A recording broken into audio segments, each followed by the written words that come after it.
Flatkis Good News Broadcast. I'm speaking with Dr. Michael Manning and Sico. Hi, how are you both? Hello, Paul. It's such an honor to be on Good News Broadcast. I am Robot Sico, and the carbon-based organism next to me is Dr. Manning. Thank you.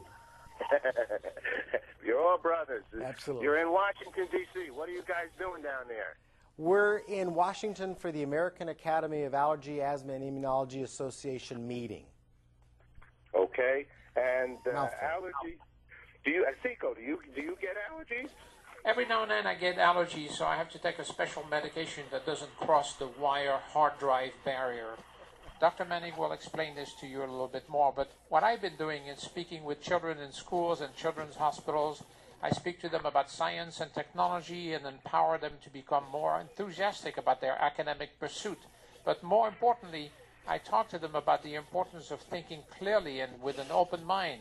And this is where allergies come in, because children that are not treated properly with the right medication can sometimes go to school and be very sedated and not function properly. Dr. Manning, could you elaborate on that, please?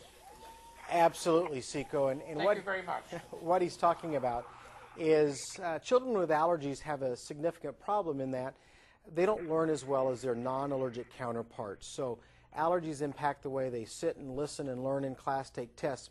Using some of the older medications that would cross the wire hard drive barrier, or what we call the blood-brain barrier in children and adults, those older medicines make us tired, they sedate us, they impair us, we don't function as well. The newer medicines out there that don't impair, don't sedate, don't cross those barriers, actually allow children to be treated appropriately, and their learning comes up to that of their non-allergic counterparts.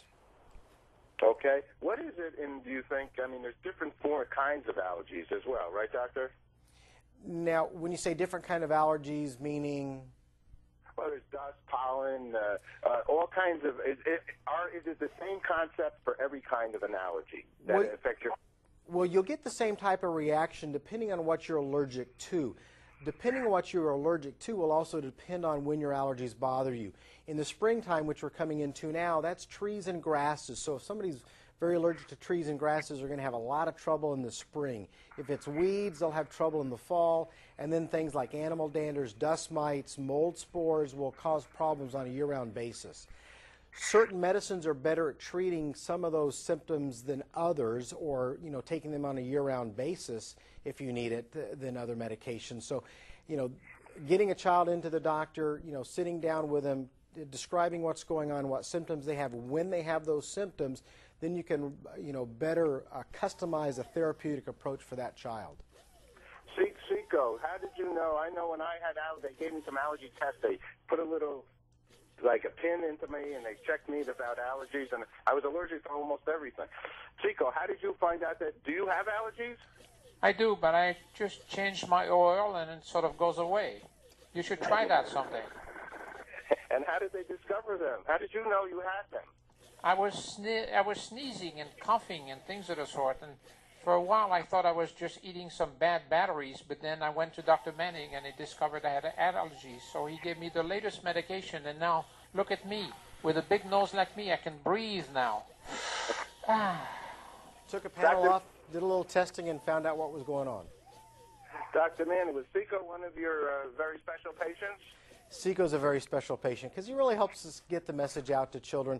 He helps communicate with children very well. They open up to him better than they would open up to you or myself, and really helps us interface and get the message out and make them feel at ease. Actually, Dr. Manning and I became good friends because I started dating his vacuum cleaner a couple of years ago. She's never been the same. Is there a certain part? I'm in California now. I'm usually in New York, so I smell a lot of beautiful smells here, sunny California. Do we have out here different allergies than we would say have in Manhattan, New York? Absolutely. What you'll find on a regional basis is you have different pollens. So out in California, you're going to have different trees mainly. The grasses will be somewhat the same. You'll also have different weeds. One advantage you have in California, actually, is if you can live right on the coast, and if you're very pollen sensitive, it should really help you feel a lot better because the wind's typically coming off the water, blowing inland, and it's blowing those pollens away from you. So versus the rest of the country, you're at a little bit of an advantage over us. Okay, so that's good. We're down at the beach, so perfect. I guess but most people aren't by beach areas. No. So if you're, say in the middle of this country, say there's not even a lake near you, will you have different allergies than someone else? You'll have different allergies at times of the year. Different plants will bother you at that time of the year. Dust mites will be different wherever you're going. So that's really what you're going to see. Some people where it freezes hard in Minnesota, let's say, they'll get a break through the winter months. In California, if you're living inland, especially Southern California, you're not going to get a break at all. It's going to pollinate almost year-round. Same way in the southern states, Arizona, Texas, Florida, and the South. So what you'll find is you'll develop what we call seasonal allergies to pollens, but it causes problems on a year-round basis. So go ahead. I was going to say, what are some good news? Give me some good news. What are some solutions here now? Well, I think the good news is we've better recognized what's going on. We've better recognized how allergies impact us both in the workplace and in the school place. We have better medications that we can take that won't actually impair us or cause problems when we're taking them. That's probably the biggest breakthrough. So we're always trying to build a better mousetrap and come up with better products to control the symptoms but not have any additional side effects and that won't impact with other medicines that we're taking. And there's medications that will make sure that, like, a child is not drowsy? Absolutely. There's medicines that won't impact a child's drowsiness or wakefulness. And really with children, you want to make sure that the dose is right and correct for their size and body weight. Okay, and Sico, what dose do you take?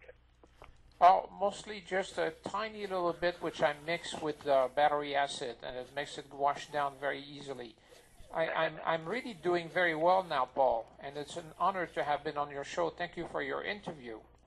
Thank you, guys. Thanks for sharing good news with us. And we'll go over to AAAI.org so people can get more information. It's Thank actually you. Quad A. Quad A.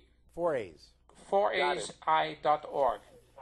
Got it. All right, 4A's and an I.org, right? Absolutely. Thank you, Paul, and may the good news be with you. All right, thank you to you both. Bye-bye. Thank you. That was nice. You want to be the robot Absolutely. next? I'm always the robot. Oh, beautiful me. You look so human. Cut. That's a print.